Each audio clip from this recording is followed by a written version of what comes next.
trapped in a snowstorm with his strict boss. Single dad shared one bed all night, everything changed.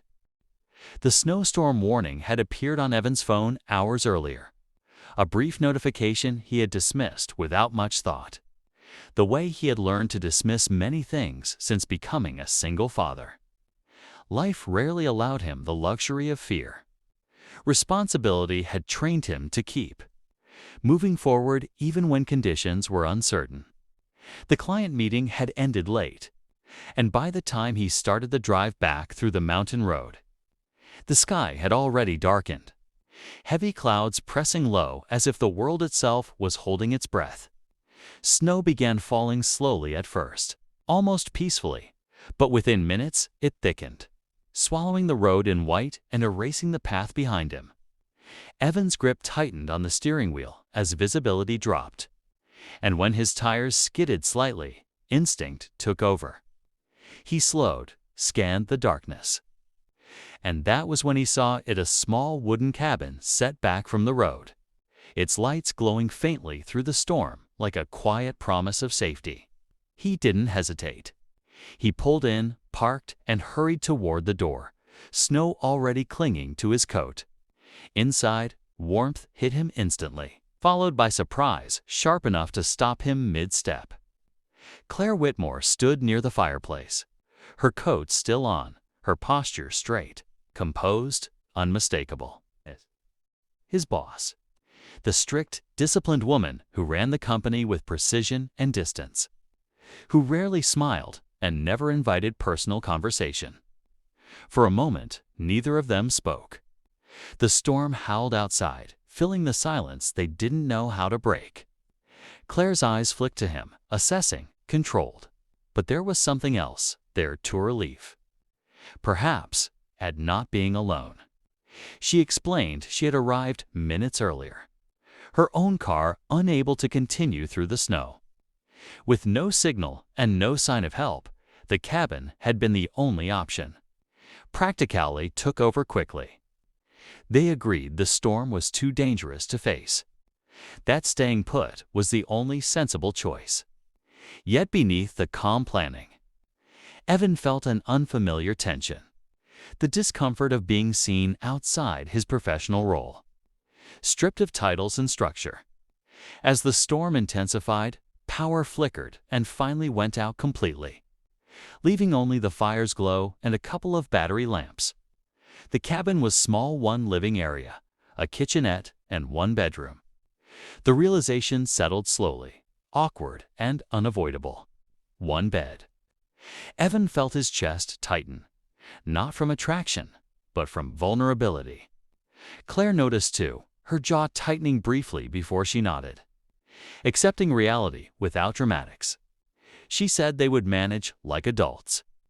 Evan respected that about her, how she faced situations head-on, even uncomfortable ones. As night deepened, the temperature dropped and the fire became essential. Conversation was minimal at first, cautious, restrained, as if office walls still stood between them. Eventually, fatigue won. They moved to the bedroom, each careful with distance and politeness. Evan lay on his back on top of the covers, fully clothed, hands clasped over his chest, staring at the ceiling beams. Claire sat at the edge for a long moment before lying down too, facing the opposite side, leaving a careful gap between them. The storm roared outside, wind battering the walls, but inside the room, everything felt strangely still. Sleep didn't come easily. Evan's thoughts drifted to his son, to the quiet evenings spent helping with homework, to the weight of being both parents at once. He wondered when he at last allowed himself to simply exist, without planning the next responsibility. Beside him, Claire lay awake as well, her breathing controlled but restless. Her mind replayed years of discipline, of choosing authority over closeness, of building walls so strong she sometimes forgot what they were protecting her from. Sharing a bed with an employee, especially him, felt like a crack in that structure. Not dangerous, but unfamiliar. Hours passed, measured only by the fire's soft crackle and the storm's relentless rhythm. At some point, Evan shifted slightly, and Claire instinctively tensed before relaxing again. No words were spoken, no boundaries crossed, yet something subtle was happening. The silence was no longer uncomfortable. It was honest. Two people, stripped of roles, sharing space not by choice but by circumstance. Evan realized he didn't feel judged here. Claire realized she didn't need to command.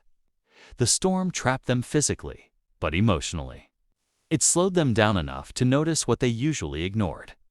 By the time exhaustion finally pulled them toward shallow sleep, both sensed that this night was not just an inconvenience. It was a pause. Moment carved out of chaos, quietly reshaping something neither of them could yet name. Morning arrived without ceremony, as if the storm itself had grown tired and quietly stepped away, leaving behind a heavy stillness that wrapped the cabin in an unfamiliar calm. Evan woke first, his eyes opening slowly as awareness returned in fragments, the warmth of the fire's dying embers, the faint light filtering through the curtains, and then the presence beside him. For a brief second, instinct told him to move, to create distance, to return to the invisible lines that usually governed his life. But something held him still. The night had not been restless in the way he expected. It had been thoughtful, almost grounding. And as he lay there, listening to Claire's steady breathing, he realized he felt rested in a way that had nothing to do with sleep.